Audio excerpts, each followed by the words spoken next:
Have you smoked pot? Well, the Army apparently wants you. The Army now granting hundreds of waivers to enlist people who used marijuana in the past, as long as they know that they can't do it again while in the military.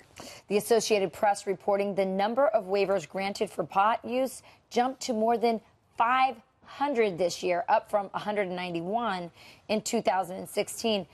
Joining us now to weigh in, former NYPD lieutenant and Army vet, Dr. Darren Porcher. So, thanks for having me. My understanding is you don't think this is a good idea. I don't think it's a good idea, and I'll tell you why. As an enlisted soldier in the military, your qualifications are higher or more steeper than the President of the United States. We've had two Democratic presidents in the past that have stated that they've smoked weed in the past. We look at President Obama and we look at President Clinton. However, you as an Army soldier need to be fit for the challenge. You're defending this United States of America, whether you're an infantry officer, whether you're in field artillery or in a tank battalion. It's important that you remain focused in what your mission is. But to play devil's advocate, though, if you smoked pot 10, 20 years ago, as you say, like in the case of Bill Clinton, why would that infect you? He didn't inhale. He didn't inhale, exactly. So that wouldn't affect. But how would that infect an infantryman? Why would that disqualify you from service? Well, this is my take on it. I mean, I worked in the command staff for a period of years. I was an S1, S2, S3, S4.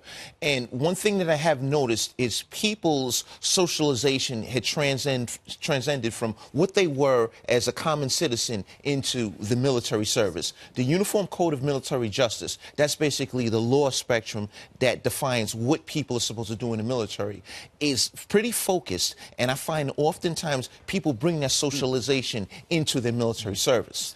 But we also live in a world where the outside world, civilian world, is starting to treat marijuana and its usage and decriminalizing it. So if you've got a generation of kids who grow up where weed is legal, and they maybe use it recreational here or there, and then they go and they want to join the Army, is the Army not just having to reflect the fact that society has changed a little bit? I agree that there's a revelation in society in terms of the uses of marijuana. I want to say the legalization. However, we look at, let's say, the NBA, for example.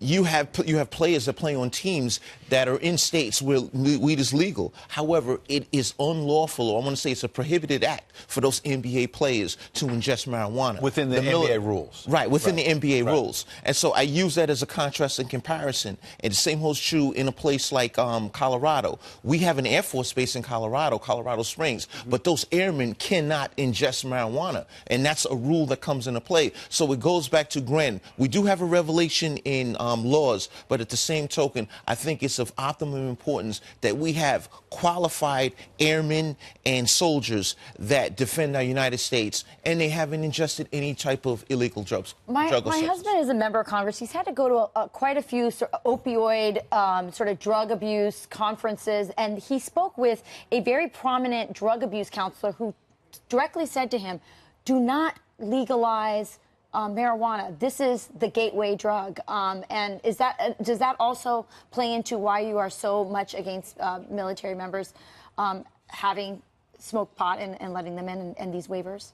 I agree wholeheartedly that marijuana is a gateway drug.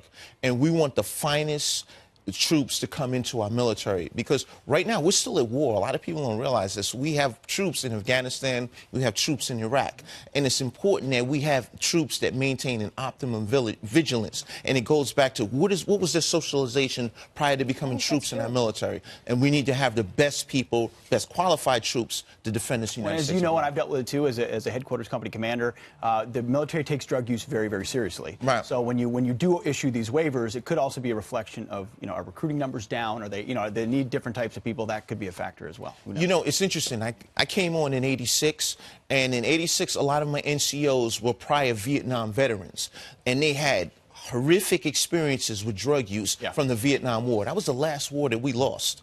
And we need to look back at that and say, hey, look, we need to forward, and we need to have a polished military to defend this United States. Thanks for coming in. Good stuff, Darren. Thanks a lot. Okay. Thank you.